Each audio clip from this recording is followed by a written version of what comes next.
2018, and that's Scott Quigg, Oscar Valdez. I think it's a fantastic matchup.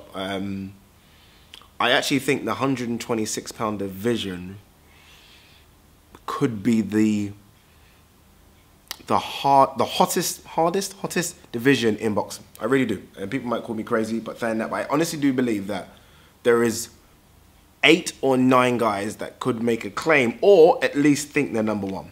And if you chuck in Rigonda, it's probably 10, right? And I mean, look, there's Carl Frampton, there's Santa Cruz, there's Abner Mars, there's obviously Oscar Valdez, there is Scott Quigg, there is Josh Warrington, there's Lee Selby, there's Gary Russell Jr., Rigondo. I mean, there's a couple I've missed out. That's ridiculous depth. I'd take Warrington out of there. Sorry, take Josh Warrington out of there. You're right. All right, you're right. He doesn't get it. But there is ridiculous depth. There's, and below those 9 or 10 guys, there's another 10 guys that are just a win away from getting in that group. And the best thing about the division is that a lot of these fights are competitive. You can match up any of those guys with each other, any of them.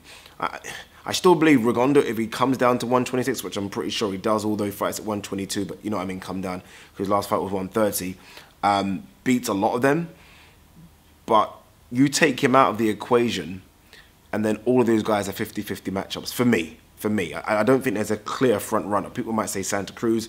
I don't think so. I think Russell Jr. could beat Santa Cruz. I then think Santa Cruz, I think Mars would be a good fight against Lee. There's all mix-ups. So when I saw Oscar Valdez, who's the current champion, what's Oscar Valdez? What's he got? WBO? I can't remember. When I saw Oscar Valdez versus Scott Quigg, I thought, you know what? Decent fight. Look, I can't lie. I mean, I get a bit too excited when it comes to watching boxers early in their career and kind of saying that they're going to go on to dominate.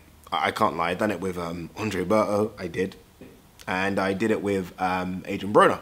Again, got excited, saw them against limited opposition, but saw what I thought was fantastic skill, fantastic strength, movement. Saw them both spar up close and personal, thought this is ridiculously good, and got excited and started saying they're going to do this and do that. Granted, both went on to be world champions. Granted, Adrian Broner is a 4-weight world champion, which is still ridiculous. I think both of their careers didn't live up to the hype. Same thing for me with Oscar Valdez. I can't lie to you. I stalked Oscar Valdez for a couple of years. I used to watch him on Instagram. Go and watch Oscar Valdez hit the pads on his Instagram. He puts it up a lot. Just watch him hit the pads. I haven't seen a boxer hit the pads as good.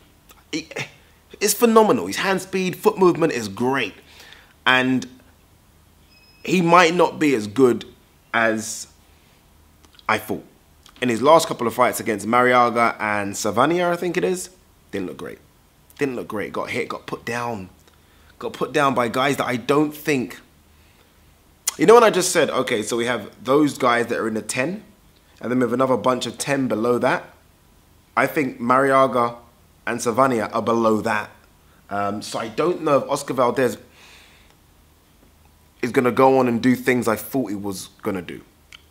He's still a great boxer. Look, don't get me wrong, he's still a great boxer. But in terms of what I thought he was going to be, which was going to be an elite, fantastic, maybe run for a couple of divisions boxer, I'm not sure. I'm not sure, which is why I think it's a great matchup, because I think Scott Quigg's also that person. I think Scott Quigg, who's only lost once, that was to Carl Frampton by split decision. I had Carl Frampton winning that fight going in. But I have to admit, I kind of got nervous towards the last couple of rounds. I thought Scott Quigg started to turn it up a bit. But nonetheless, he lost to Scott Quigg. We know it was a broken jaw. He's come back with 3 wins on the trot. He's looked good. He's looked strong. And I love the fact that he left his home comfort zone and went to Freddie Roach. I still think Freddie Roach is a bit of a celebrity trainer, but nonetheless, he's going to get better sparring in California, especially around his weight class, than he'll ever get in the UK, ever get. So I think he's actually improved a bit. And because of his improvements and because of Valdez's slippage, I think we're almost at a 50-50 fight.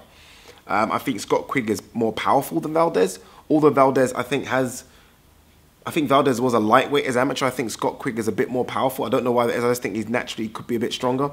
I think Valdez is a better boxer. I still think Scott Quigg has to work on things, but I think Scott Quigg's will and determination get him through fights. I really do. And I think we saw him in against a better boxer in Carl Frampton, and he wasn't out of his depth. This was a fantastic fight. It really is. Scott Quigg Scott Quigg to get a decision over a top-ranked fighter in California, I think, where they're going to fight against the guy that's unbeaten and is a name in Valdez. Scott Quigg's going to have to put him down. He's going to have to put him down. There's no two ways about it. But I'm with Freddie Roach. I think Freddie Roach has come out, and obviously he's Scott Quigg's trainer. He's come out and said he thinks Scott Quigg wins this fight. And you know what? So do I. I don't think he'll get the decision. Don't get me wrong, but I think he wins the fight, if you know what I mean. I think we've seen a few fights like that in 2017 where, look, we know who won. The judges might say otherwise, but we know who won. And I think Scott Quigg could fall into that bracket. He could beat Valdez on the night, but still get robbed. But nonetheless, I think it's great that Scott Quigg's got this opportunity. It's a world title fight, a legit world title fight. Remember, he had a regular belt before. This is a legit title, I think. And I think he has a chance. I really do think he has a chance. But what do you guys make of it? Scott Quigg, Valdez. Am I going OTT by saying this possibly is the best division in boxing? Definitely has more depth. No one's going to... Cruiserweight is the only one. But I think cruiserweight guys aren't known as yet. But I think cruiserweight is the only one, and maybe flyweights. But again, not known yet.